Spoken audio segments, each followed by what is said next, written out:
Hey, how's it going everybody? Let's go over some of the new features in the 2.0 firmware for the SmplTrek. Let's start off with the sampling screen, which has received a significant upgrade.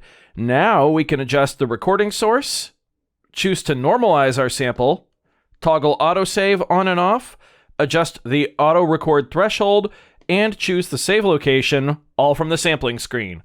I'm going to set my source to USB audio. I'm also going to plug my phone into the USB port. There's also a brand new way to access sampling, and it's called quick sampling. Simply long press on one of the track buttons to access quick sampling. Now, the SmplTrek is waiting for our input. So I've got a small collection of drum samples here on my phone, and I'm going to play those into the SmplTrek right now. Press record when we're done, and we're instantly prompted to pick a track type for track 1. Let's chop that up into a drum kit. So to do that, I go to drum, click OK, and just like that, we're at the chop/slice screen. I'm going to click OK to auto slice, and let's see here. Looks like we need to adjust the value knob for a little higher sensitivity. There we go. There's all 4 pieces of our kit. I'm going to click next. Now we just have to assign them to pads. Click next, and our drum kit is done. I feel like that's around 185 BPM, so I'm going to use the new ability to adjust the tempo from the kit page by using the B knob to set the tempo to 185 BPM. Another great new addition to the 2.0 firmware is the ability to record unquantized. To get there, we just simply click the right selection button until we get to the sequencer page, and then clicking the B knob toggles quantized recording on and off. We can also now adjust the swing either per individual clip, or we can set it to track, which will make the clip follow the track's swing setting, and that can be adjusted back on the home screen. All right, let's give this a shot.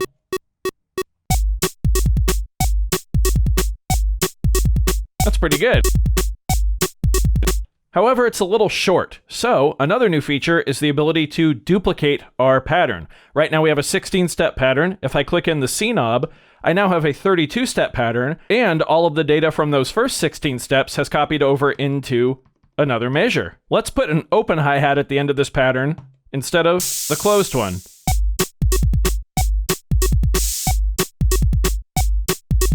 If we use the right selection button to circle back to the kit instrument page, we can see we can now adjust the level, pitch, pan, and send for each individual piece of the kit, and these can be changed while the sequencer is running.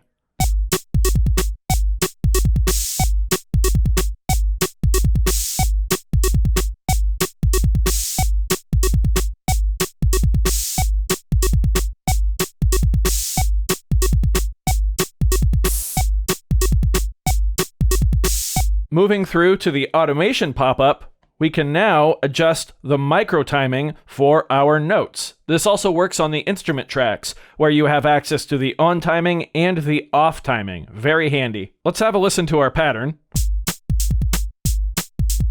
It's good, but I feel like it needs another instrument, so I'm going to use this flute that I picked up on a recent road trip. Let's go and change our recording source to the internal microphone, and use quick sampling to record a sample of this flute.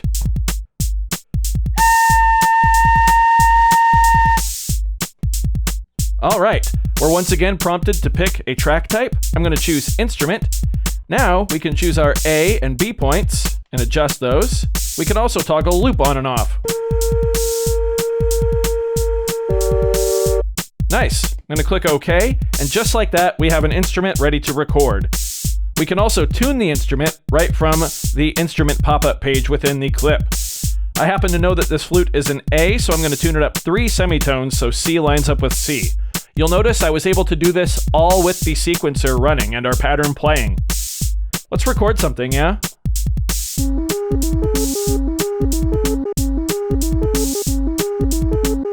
Nice. New to the instrument page is the ability to adjust the attack and release while the sequencer's running.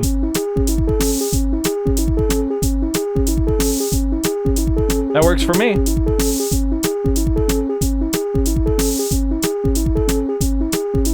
One of my favorite new features is the ability to jump between tracks without having to go home. Simply hold function and press the corresponding track button. That takes us back to track 1, which is our drum track.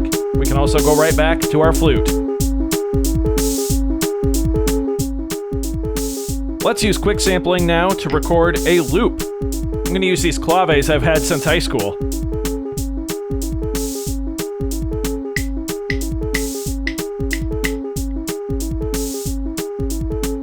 Once again, prompted to select a track type, go to loop, and now we have a couple different ways of adjusting this.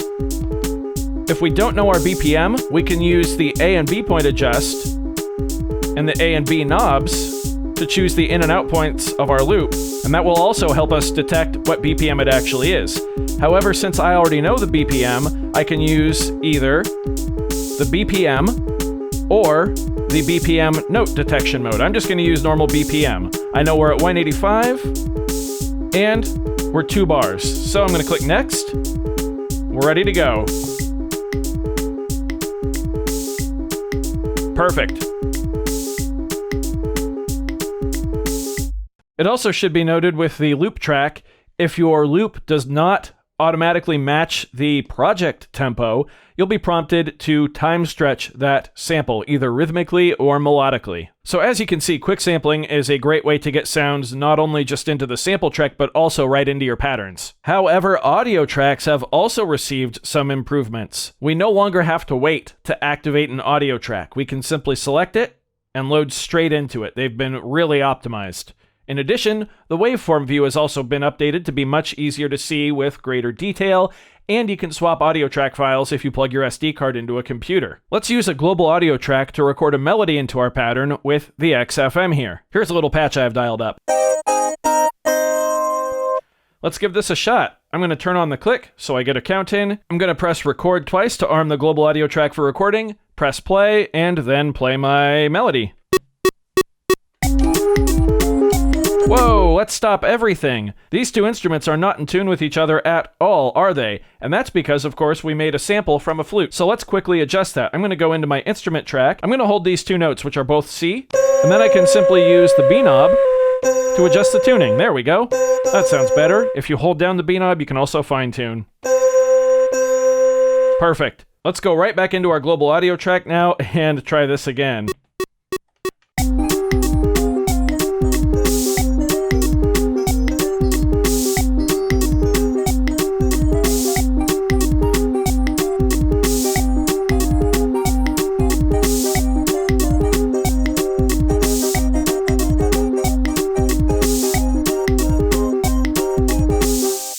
I'm not the best keyboard player, that's for sure, but let's see what this sounds like. Turn up the volume.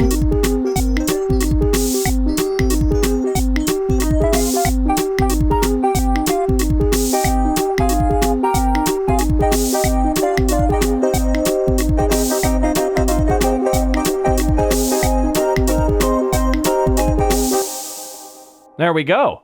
That's not bad, actually. Remember, global audio tracks follow your scenes entirely, so you can actually set your scene to repeat or set more bars to it, and the global audio track will follow that. So those are some of the features in the brand new 2.0 firmware update for the SmplTrek. I'm going to go off script for a second and show you one more of my favorite features. There's been a new drum kit added, several actually, but my favorite is the GB kit.